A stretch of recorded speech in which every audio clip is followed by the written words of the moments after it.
And we are live with another edition of the All Gas No Break Sports Show.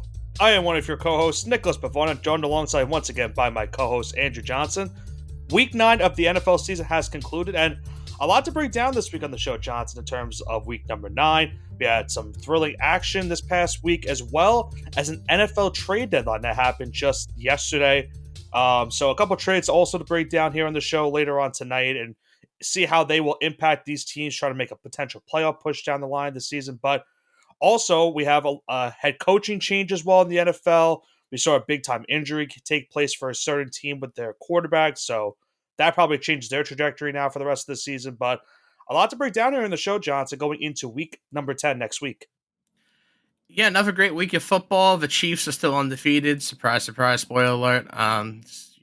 Good game, at least.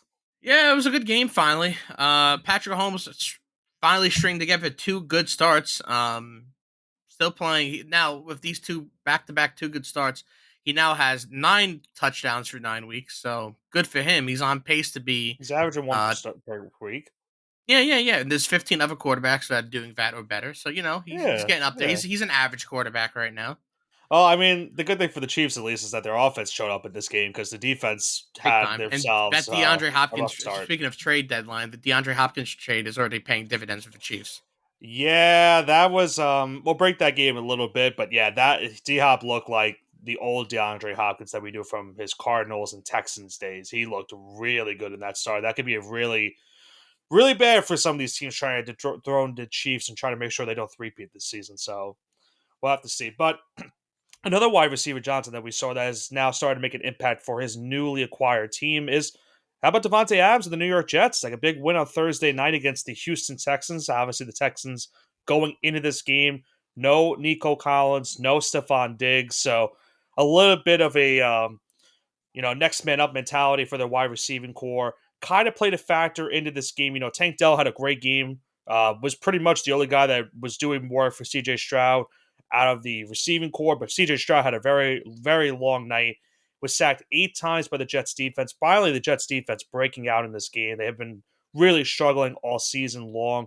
They get a great defensive performance. Aaron Rodgers had an unbelievable second half as well. I think only 4 incompletions in that second half, 3 passing touchdowns, one of them including to his old friend Devontae Adams. Garrett Wilson had 2 touchdowns, one of them a touchdown that you don't see very often, one where, he pretty much batted the ball down, had to go, catch the ball with one hand, and then got his knee inbounds just to get the touchdown alone. Phenomenal catch by Garrett Wilson in that play. And the Jets get a much-needed win. They go to 3-6 on the season now with the win. They win 21-13 over the Texans. We knew the Jets had to go on a bit of a win streak if they want to have any hope to make the playoffs this season. Potentially, this could be the start of it, Johnson, but there's still a very long way to go in this season. Yeah, and I don't really have many things to say about this game. What I will say is that the first half of this game was abysmal, and I really couldn't even watch it. Second thing being that wasn't a catch by Devontae Adams. I don't care what anyone says. If George Pickens wasn't a catch, that wasn't a catch. But Garrett Wilson, excuse me. Yeah, that wasn't a catch. I don't care what anyone says. Devontae Adams, I appreciate his touchdown for other reasons. No, that's an obvious touchdown. I mixed up the mixed up the players. Yeah, I was surprised they called it a touchdown. I'm really, we're There's always no consistency because George Pickens did the double tap of the foot, and they said, okay, that doesn't count, but his ankle touched the ground, so that was fine. Like, let's be real for a second here. Yeah, I don't know. But like you said, I know it's semantics at the end of the day because it's the referees. That's a game-changing play, and that's a that changes the entire outcome of that game, especially when it's one score like that. It's a one score final possession or one score. Final. Like it's ridiculous. It changes the strategy because the Texans, instead of having to go down the field and get a touchdown, need a field goal. They just need a field goal because at the end of the day, they were down 11 points when they had their last possession, and they had to go down the field and kick a field goal just to make it a one-possession game once again. But by that point, the game was already over. The Jets had won the game by then. So it does definitely change the semantics of what you're trying to do at the end of the day. So what is a catch? I don't think anyone still knows at this current rated time in the NFL, and we probably won't know it for a lot more years to come. But what we do know is the Jets do get a much needed win now. By the way. No, he didn't. All right, whatever. That's just for that's not biased whatsoever. Speaking of Dez, how about we go to his former team, the Dallas Cowboys, Johnson? And yeah, it's going from bad to worse. It is going from bad to worse for this Dallas Cowboys team. Now, on paper, it was a close game, but if you look at the grand scheme of things, the Falcons pretty much dominated this game against the Dallas Cowboys this past Sunday. Kirk Cousins looked very strong throughout the majority of this game. A couple passing touchdowns in the first half and another one in the third quarter. The Cowboys would make it a one possession game going into the fourth. Tyler Algier would get a touchdown and put the Falcons up two possessions. And then that's where Dallas' season might have just taken a fault for Johnson in this grand scheme of things. Dak Prescott gets injured. It looked initially that the injury that he sustained was to his throwing hand, where he had some blood, maybe from a cut, take place. But then we come to find out that he has a hamstring injury as well. So he was ruled out for the rest of this game. Cooper Rush had to sub in. He does throw a touchdown towards the end of the game, but by then the Falcons had already sealed up the game and were able to hold on by this final of 27-21. But now the biggest news from this game, Johnson, is that Dak Prescott is going to be pretty. I think they have announced he's on the IR. I don't know if it's official yet, but I believe he is now officially on the IR. He will be out the next 4 weeks for the Cowboys, so a major loss for this Dallas Cowboys team that is now 3-5 on the season with this loss. And with the Dak now out the next 4 games, we saw where Cooper Rush did in 2020 when he got Dallas to a 5-1 record. They're going to have to hope and pray that he could do that once again in these next couple of games. And if you look at their schedule, it is not easy, especially these next 3 weeks. Yeah, and we're going into the cycle now where Dak is good for a year and he's bad for a year and he's good for a year and he's back again. And this was his bad year. He He got wasn't paid. really performing at a well, not only that he got paid, but even before that, there are these on and off years No, I where agree. where Dak would I be agree. good or he wouldn't be good or would be whatever. Uh, and this at least Dak got paid this time around, so good for him for getting paid. But it's kind of hard because now we're looking at a completely different Cowboys team. We don't know what Cooper Rush can do. Obviously, Dak is the immediate future. And if Dak is out for 2 to 3 weeks and they lose those 3 games, do you rush him back or do you tank for a draft pick? Well, I'd be inclined to take a draft pick. keep in mind if he's placed on the IR, which I don't know if again I have to stress this. I don't know if it's official yet. I'm assuming that they will put him on the IR. That's what Jerry Jones has indicated. They haven't officially done it yet, but that seems to be the case. If he is on the IR, he's automatically out the next 4 games, which means he's out against Philadelphia this week. Then they play the Texans next week. Then the Commanders the week after, and then they play the Giants on Thanksgiving. So those are their next 4 games after if they don't have Dak the next 4. And by then, is a potential that they go 0-4. That's at least hopeful for me. I don't think the Giants are going to beat them on Thanksgiving, even with Cooper Rush in the game. But Texans, Commanders, and Eagles, I mean, those are 3 of the top teams in the NFL right now. I mean, having your backup quarterback in that spot is not going to be easy whatsoever. And also keep in mind, CeeDee Lamb also got injured in this game against the Falcons. He seems to be fine. He'll be able to play this upcoming week against Philadelphia, but even then, I don't think it's going to be enough to help Dallas even try to remotely get close to being back in playoff contention. There's a good possibility that they lose these next 3. They go to 3-8, and they say, you know what? I don't know if you bench Dak the rest of the way. I don't know necessarily what you're looking for in the NFL draft. I mean, they could use a running back. Maybe they want to go after Ashton Genty, so maybe they do tank for him. But there's a lot more problems with the Cowboys than just running back. There is a multitude of things. Offensive line has struggled this season. Their rush defense has been bad. They could use some help in the secondary, and they need a run. They need a running game as well. So and they need another wide receiver after CeeDee Lamb. They don't really have that number 2 wideout after Lamb. So they have to figure out. This is a very big offseason that they were looking forward to, and they did nothing, pretty much remotely close to nothing in this past offseason. That's where the fans were kind of thrown off, and they kind of expected this to happen, and it's happening in a really bad fashion. And on the other flip of things, now Atlanta, they go to 6-3, and with the way Tampa Bay's been playing of late because of their injuries, they're starting to inch closer and closer to potentially clinching the NFC South. Maybe earlier than maybe a lot of people expected. Yeah, no one really saw the beginning of the year. Week 2, the NFC South was seen as one of the most competitive leagues in the division. Now it seems like Atlanta may run away because Saints lose 7 straight. Spoiler alert. Yeah, And the Bucks, they lose their wide receivers. And Panthers are just the the Panthers. Panthers are the Panthers. So now it looks like it's Atlanta's division Hey, just to lose. at least the Panthers won. Yeah, that's Albeit it was spoiler against the alert. Saints. They beat the Saints. Yeah. Wow. Not saying much, but yeah, no. It sucks for Tampa Bay because, I mean, we'll talk about their game in a little bit, but yeah, they are just not the same team without Mike Evans and Godwin on that team, and they really need Mike Evans to come back sooner rather than later.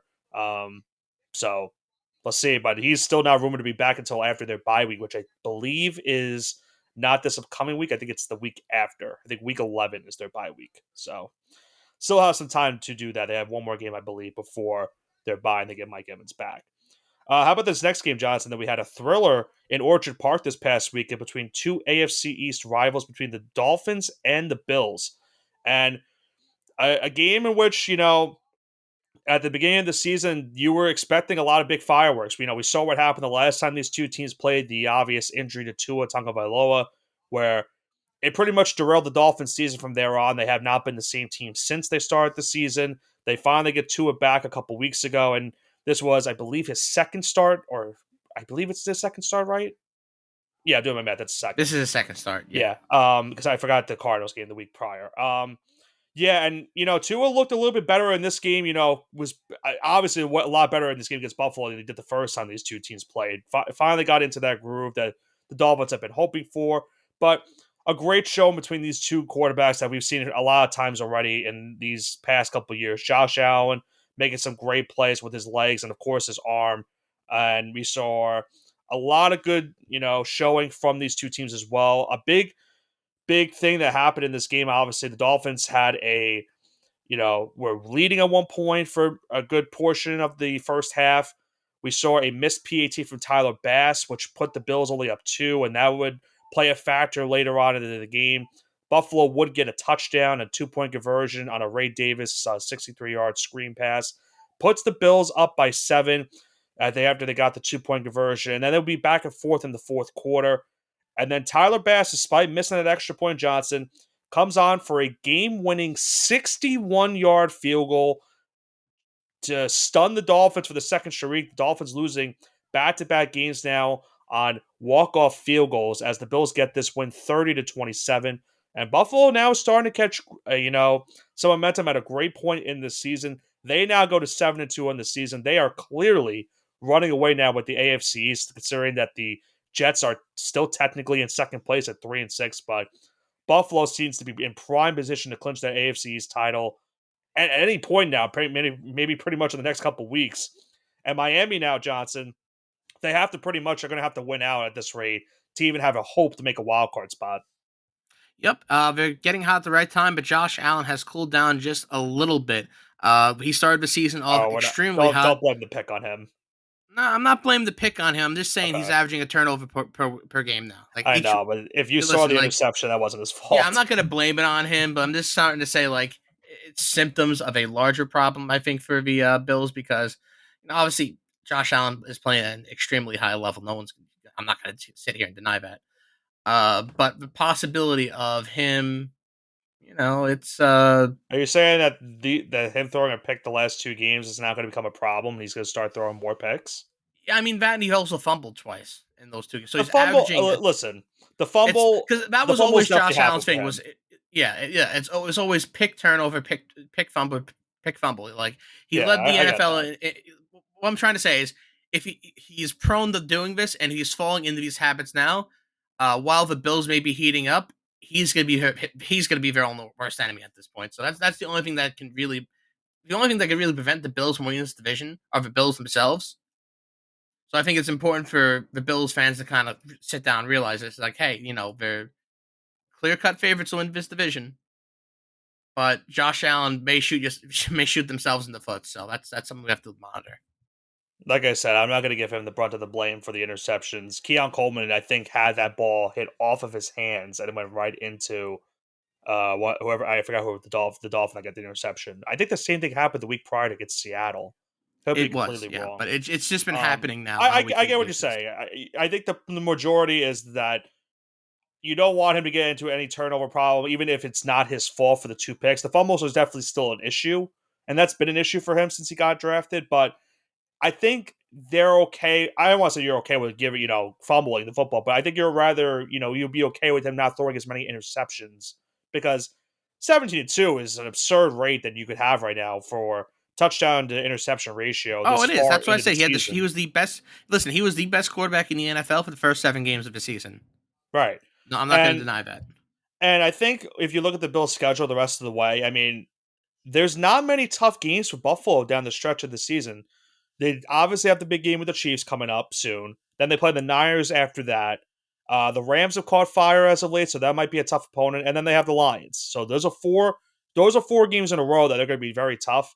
Maybe the Jets game at home could be an issue. That the Jets kind of played them close the last time the two teams played.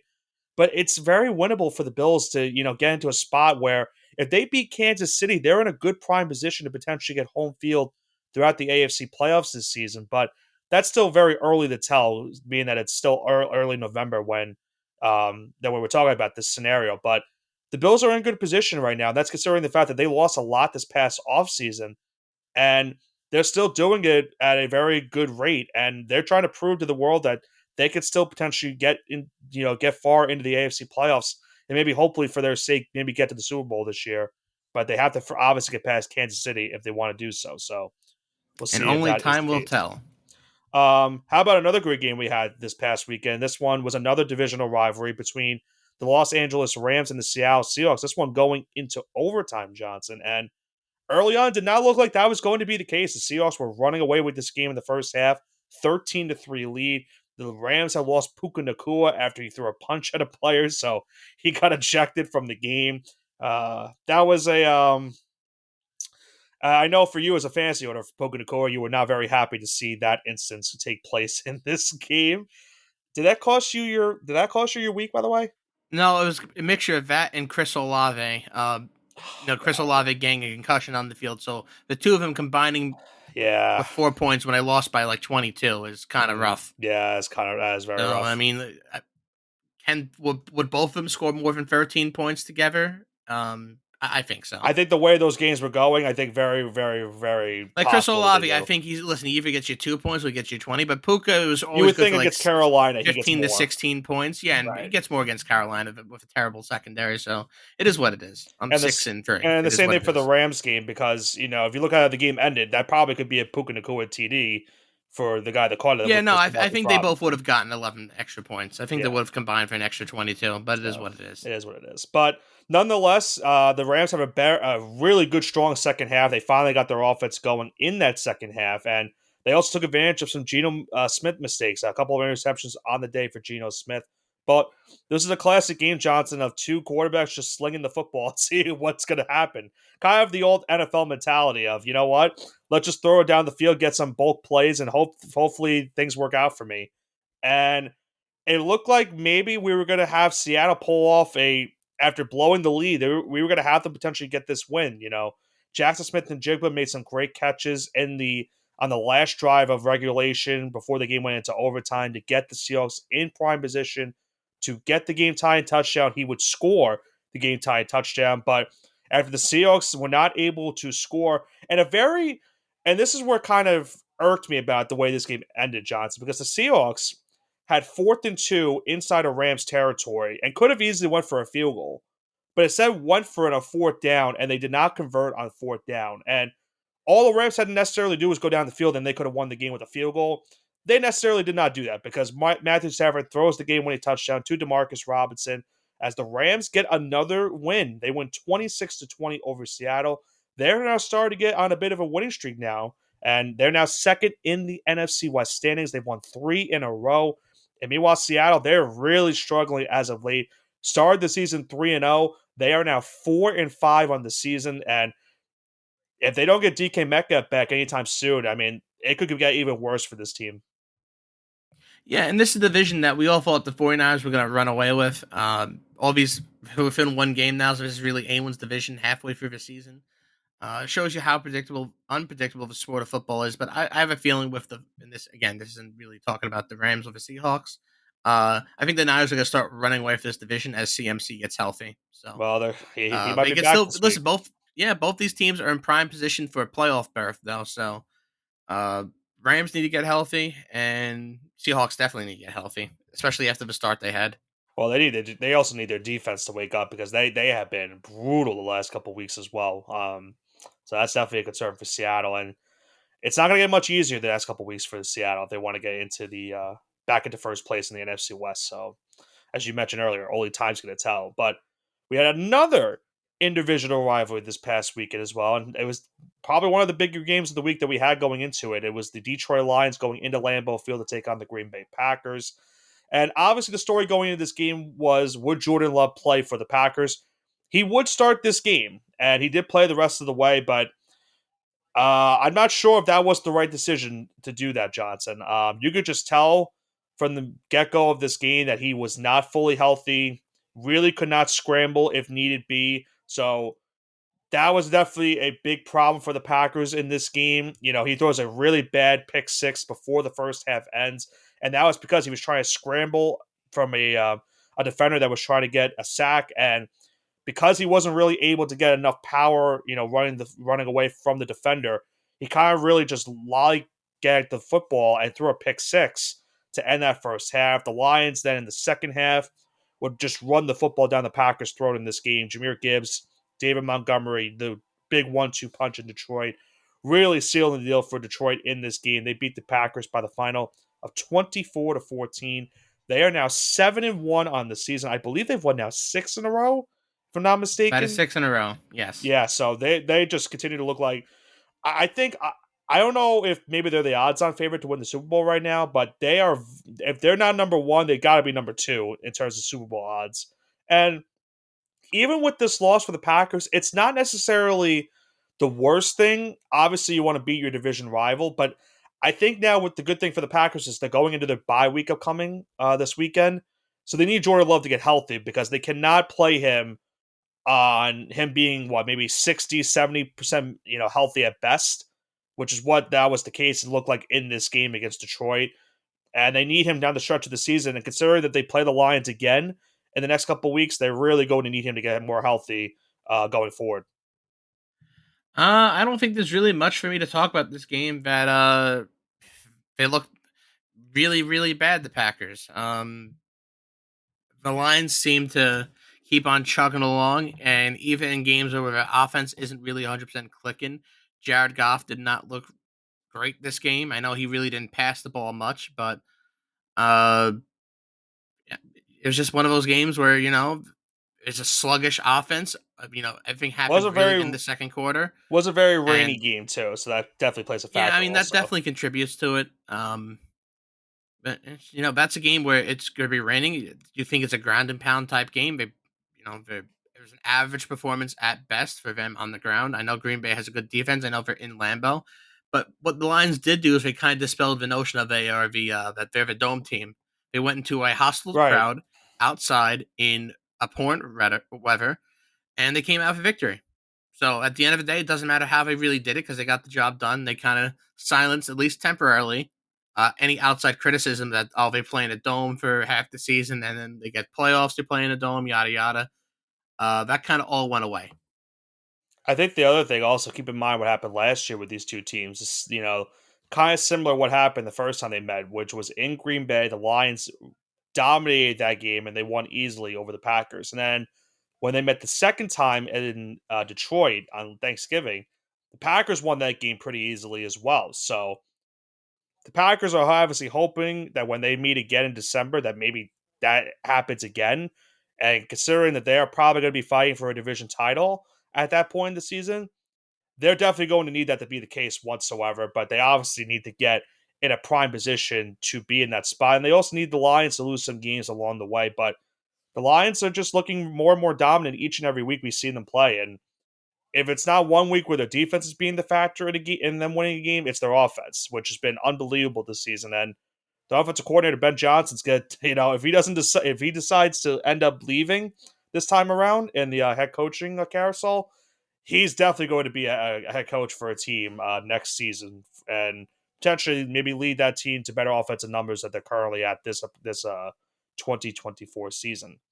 The final game of the Sunday slate that we had, Johnson, was the Sunday night football game between the Colts and the Vikings.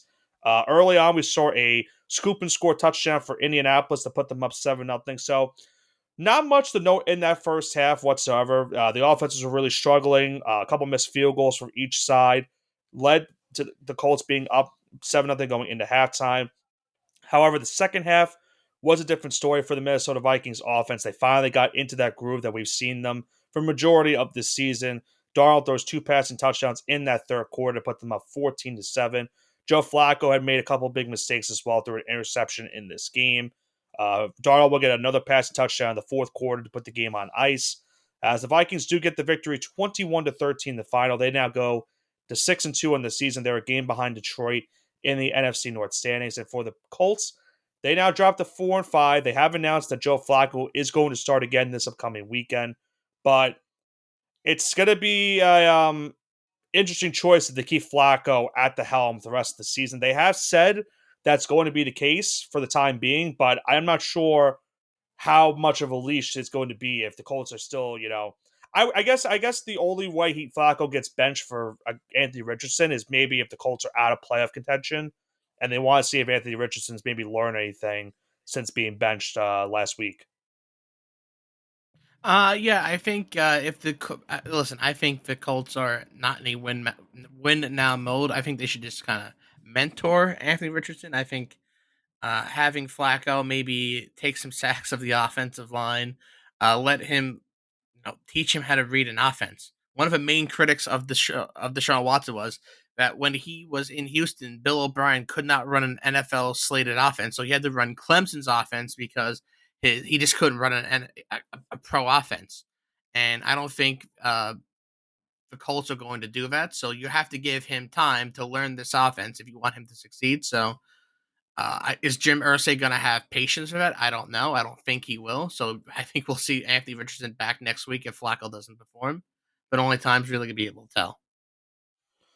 Yeah, I mean, I think the bit, yeah, I think it's what you said. I mean, remember I mentioned this a couple weeks ago when he got benched.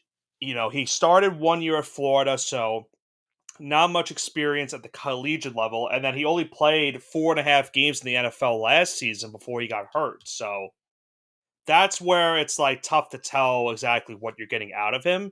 And obviously, this season has been not the greatest. The stat lines just tell it itself. He'll make that flashy throw down the field that will get you a touchdown, and then he'll make a boneheaded throw that will lead to a turnover, which has cost the Colts some games already this season. So they need to fix that problem if they want to get anywhere closer to getting back to the playoffs. Maybe not for this season, but for future seasons to come. So we'll have to see if the Colts get to that spot and if they do keep going with Flacco the rest of the way this season. Final game that we had on the slate this week was our Monday Night Football game between the Buccaneers and the Chiefs, and this is a very good, entertaining game between these two teams, Johnson. We saw Rachaad White get the first touchdown of the game to put the Buccaneers up 7-3 early in the second quarter. But then you talked about DeAndre Hopkins earlier and what he has meant so far to the Chiefs' receiving core. Man, how about that drive he had late in the first half? An unbelievable third down catch where Mahomes was under pressure, had to throw the ball, and put it into a spot where D-Hop could catch it. And D-Hop pretty much had 3 defenders on him, and he was somehow able to come down with the football and put the Chiefs inside the goal line. He would score just 3 plays later to put the Chiefs up 10-7 going into the half. Buccaneers got the second half started pretty quickly with a touchdown pass from Baker Mayfield to Cade Otton. They go into the fourth quarter with the 17-10 lead. Then we saw a little bit of worry faces in Kansas City. We saw Patrick Mahomes throw a touchdown pass to Samaje Perine, but on that touchdown play, he had a non-contact injury, it looked like, where he stepped his left leg on the turf. It didn't look like it buckled, which is a good thing for the Chiefs, but it was a very scary sight because he had to be helped off the field and did go to the medical tent. He did jog it off on the sideline while the Buccaneers were on offense. So he was able to come back into the game, thankfully, for the Chiefs. Makes a nice impact in his first drive back, getting a touchdown pass to DeAndre Hopkins. Second of the night for Hopkins gives the Chiefs a 24-17 lead. But Lo and behold, the Buccaneers would get one more opportunity, Johnson, and they would go down the field in a minute 49, 10 plays. Baker Mayfield throws a touchdown pass to Ryan Miller, who I got to admit, I've never heard of. Probably the first catch he's had all season, and it was a touchdown reception to tie the game at 24. Now, people were saying that the Buccaneers maybe should have gone for two in that spot to potentially get the victory.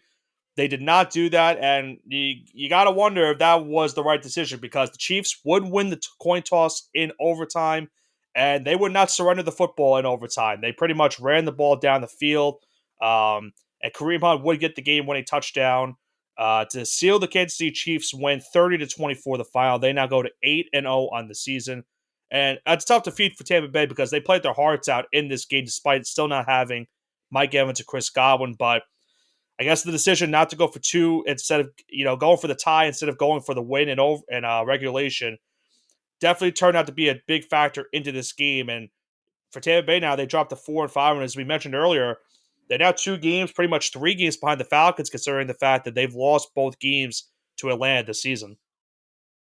Yeah, I kind of gave my 2 cents here before. You asked the question if I think it's the right call. Did they win the game? Well, then there's your answer. Yeah, it If you don't win sucks the game, it's not the because right call.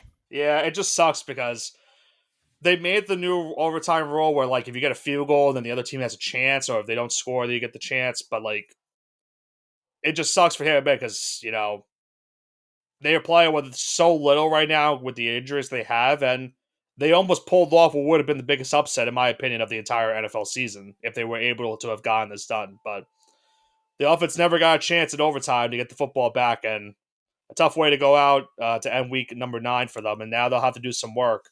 They potentially want to be a wild card team this upcoming season.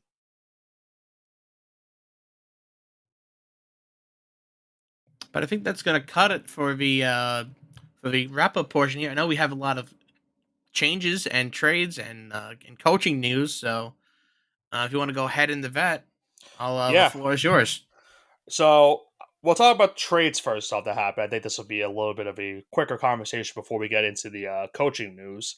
We saw Marshawn Lattimore get traded to the Washington Commanders. So the Commanders are pretty much now fully going all in this season, Johnson, and potentially make it into the playoffs. They right now lead the NFC East at 7-2, and they get a big prime, main corner in Marshawn Lattimore, the 28-year-old from the Saints. I believe they got him, and they traded a 3rd round and a 4th round pick to get him. And I think there was a late pick swap as well involved in this deal. So a great trade for Washington to get him and try to potentially seal up that NFC East. We saw Darius Smith get traded to the Detroit Lions, the pass rusher from the Cleveland Browns. Now goes to Detroit to try to fill in that hole where Aiden Hutchinson was after he got injured a couple weeks ago. And then we saw Mike Williams, the former New York Jet wide receiver. He gets traded to the Pittsburgh Steelers. And, Mike Williams was rumored to go to the Steelers in the offseason, but chose the Jets over Pittsburgh. He now ends up going to Pittsburgh no matter what. The Jets traded a 5th round pick the Steelers traded a 5th round pick to get Mike Williams from the Jets. Williams kind of fell into I don't want to say no man's land, but it felt like that with the amount of targets he was going to lose, considering that they got Devontae Adams as of late. So Williams gets now a fresh start in Pittsburgh and now effectively becomes the number 2 in that offense behind George Pickens for Russell Wilson and company. So that's a great get for Pittsburgh. And then the final news that we had was the head coaching change, and that was of the Saints. They fired Dennis Allen after their great 2-0 start, where everyone thought that maybe this was finally the Saints being back to relevancy. Maybe they make the playoffs season because they're doing all these wonderful things on offense. They've now lost 7 straight games, and none worse than the one they had this past weekend against Carolina. A game in which they were winning for the majority, gave up a touchdown very late, and they lost by 1 point. And yeah, I think was a long time coming because didn't have a great stint in Oakland when he was the Raiders head coach.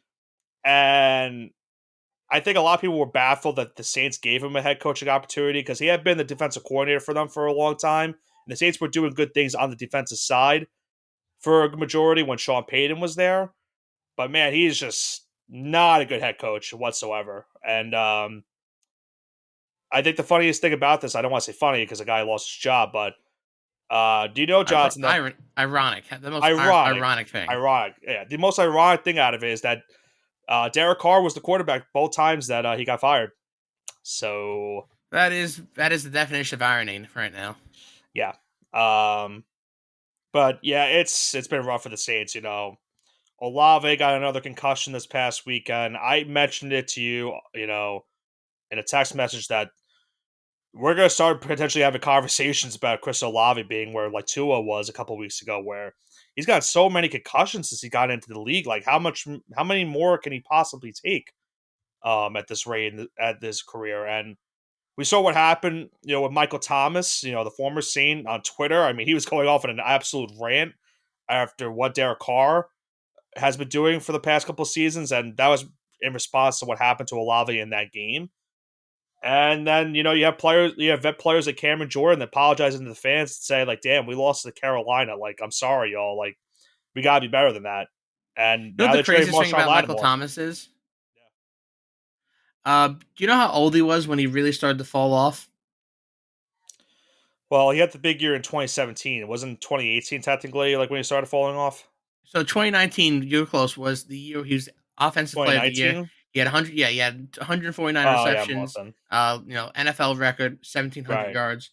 Um, Okay, 26 years old. that was really the year before Breeze retired. Wow. 26 years old. Right. Then 2020 plays half a season, doesn't Mm-hmm. play the next season, plays 3 games, and plays 7, 8, 9, 10 games, and then that's it. So on pace to have a Hall of Fame career by the time he was 26, and he's out of the league before he's 30. Yeah. Crazy how things happen. Yeah, and he was not shy about his stance on Derek Carr after that Olave injury happened, and yeah, I don't know where New Orleans goes from here because they're in that spot in the league where they're in cap hell. I mean, they're paying so much dead weight in cap space. They just traded Lattimore because they couldn't get a contract extension done with him. So it's only going to get worse for this team, and they're 2-7, and they're probably going to be picking in the top 5 in this upcoming NFL draft this season. So who knows?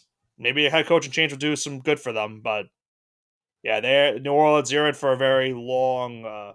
You pretty much have been in a rebuild, but the ownership is not saying it's a rebuild yet. They keep thinking that they can make the playoffs each and every year, and I think it's by time now that they should start getting into that rebuild phase because it's like I mentioned earlier, it's been a long time coming.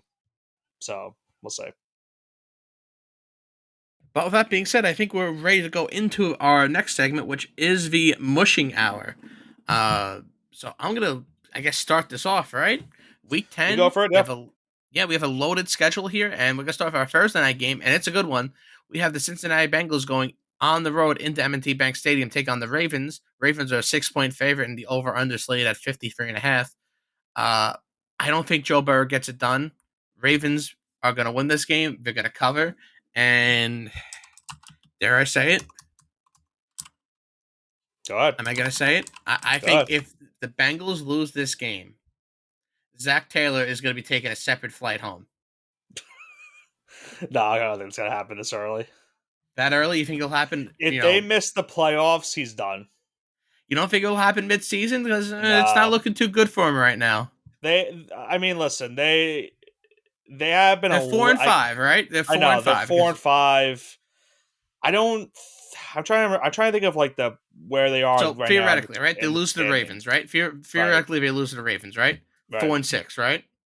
Play the they're at Los Angeles. They play the Chargers. Let's give him that game, even though the Chargers look good right now. Let's give him that game, right? 5-6. Steelers. I don't think they're beating the Steelers. 5-7.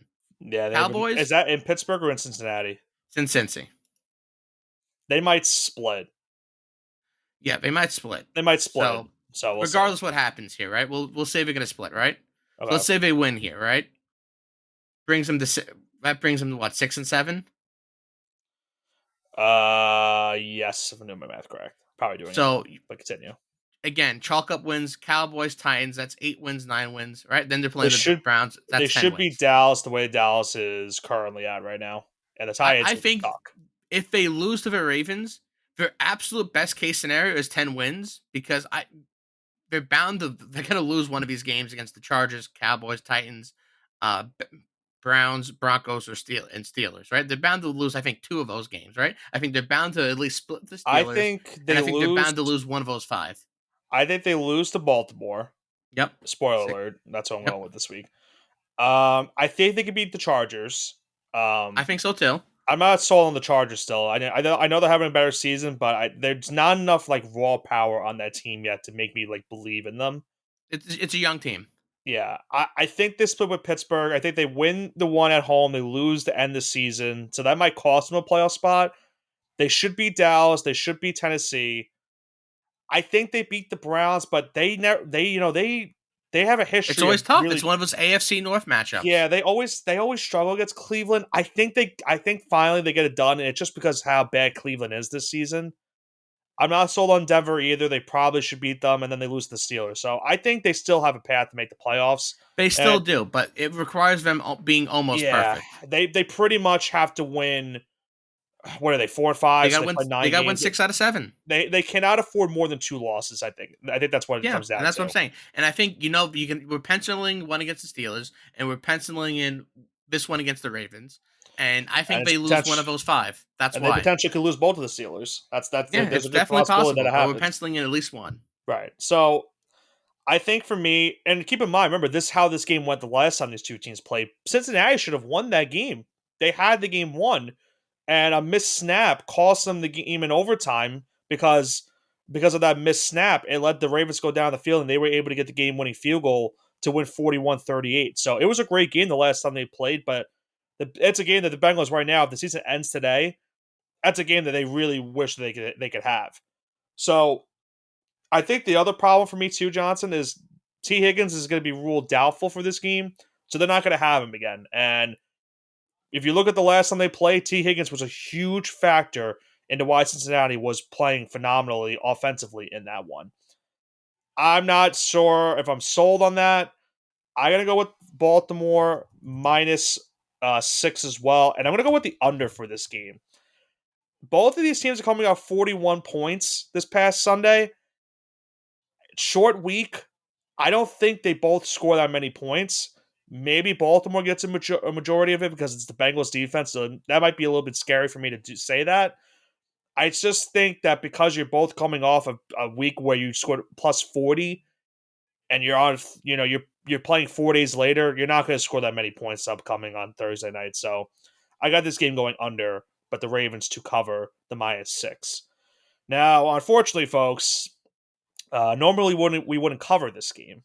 And I don't even want to cover this game, but this game is being played in Germany, so unfortunately we have to respect the wishes of that game being played this weekend, and that is between the Giants and the Panthers. The Giants are a 6.5 point favorite. The over/under is set at 40.5. You can tell by the emotion in my voice that I am looking forward to this game, and I cannot wait to wake up to watch this Tank Bowl, as I would like to call it. What do you got for the game, Johnson?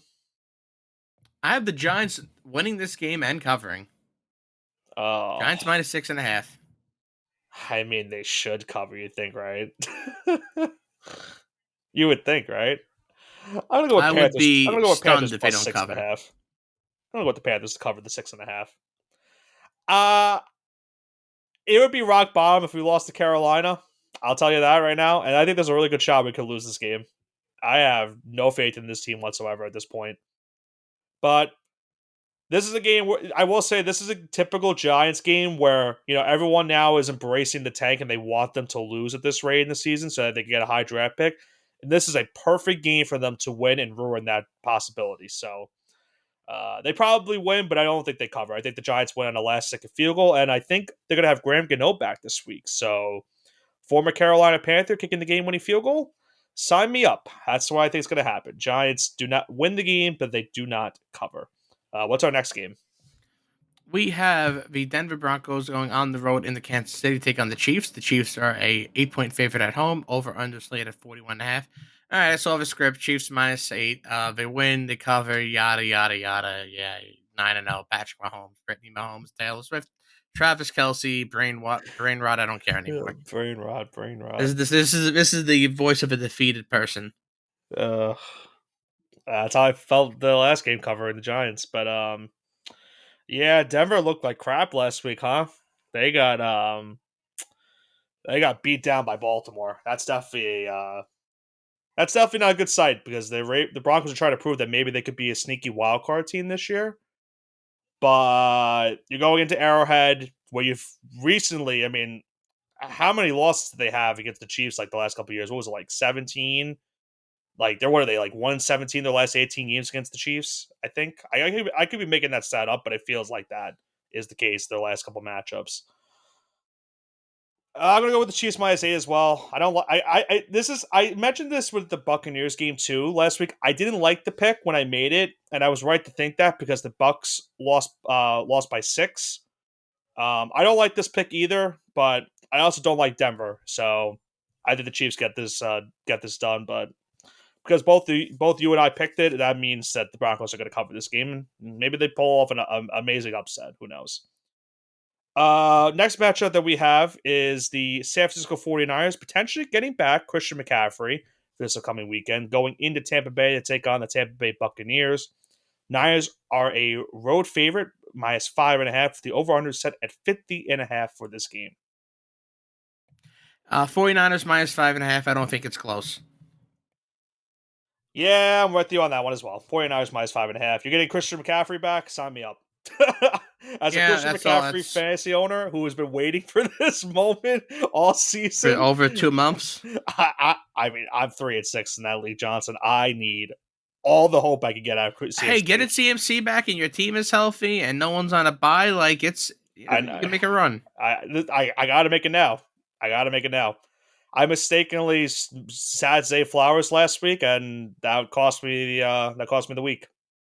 Yeah, don't ask me why I sat him because I'm so annoyed by it. What's So our the next next game? game, yeah, next game we have the Steelers going into Washington to take on the Good game. Commanders. What? No, I was saying a good game. Yeah, it's gonna be a great game. Commanders are at home. They're 2.5 point favorite. Over under slate at 45 and a half. Give me Steelers plus 2.5 here because it's gonna be a dogfight, which I think the Steelers end up losing at the last minute. But this is gonna be the game Jaden Daniels finally gets messed up in. This is the game that I've been talking a lot of trash, saying he's the better quarterback, and now I have this whole thing with him and Jared Goff now for any moronic fans out there. They Oh think they're the same yeah. quarterback, whatever. Uh, I know what you're getting at. this is the game where Jaden Daniels gets messed up by the Steelers defense, and I'm gonna have a million text messages like, "Oh, you see, Jaden Daniels isn't that good." Like, okay. So with that being said, give me Steelers plus 2.5. Yeah, this would be a great game between these two teams. By far, the toughest matchup for Jay Daniels in his young NFL career. Definitely the best defense he's going to be facing all season in this Steelers defense. I would go with the Steelers to cover +3.5, just to make sure, because I think they could lose this one in the last second field goal. But I also think they might win this game outright. I really like the Steelers' chances in this game. If I had to pick between who wins the game between the two, I'd probably go with Pittsburgh to win it. So I have the Steelers to cover +3.5 to avoid any tomfoolery at the end with a last second field goal. Uh, Great game though on Sunday night that we got upcoming this week, Johnson, as the Detroit Lions are going into Houston, Texas to take on the Houston Texans. The Lions on the road are a 3.5 point favorite with the over/under set at 48.5. Still waiting to see if Nico Collins is going to play in this game, Johnson. Does that play a factor whatsoever for you? A little bit, but not really because Lions -3.5. I think they're just on such a roll right here. The Texans really struggled with the Jets last week, and the Lions, in my opinion, have a similar defense with a much better offense. So I'll give you Lions -3.5 here. I'm going to be right with you on that one. Lions -3.5. This is kind of getting similar to what we said about UConn in our college basketball preview. For those that haven't tuned in, definitely take a listen to that podcast. But it's kind of at the point where someone's got to prove to us that the Lions are not the best team in the NFL right now, in my opinion. I think they're even better than the Chiefs, even if the Chiefs are undefeated. They're just Oh, they're playing. way better than the Chiefs. They're just playing on so many good levels. Like they're running the ball efficiently. They're not throwing many incompletions with Jared Goff. The defense is still playing at a good level, even if they lost Aiden Hutchinson. Like I don't see how you realistically can stop this team right now. I'm still amazed that Tampa Bay beat them in week 2. Like I still don't understand how that happened in week 2.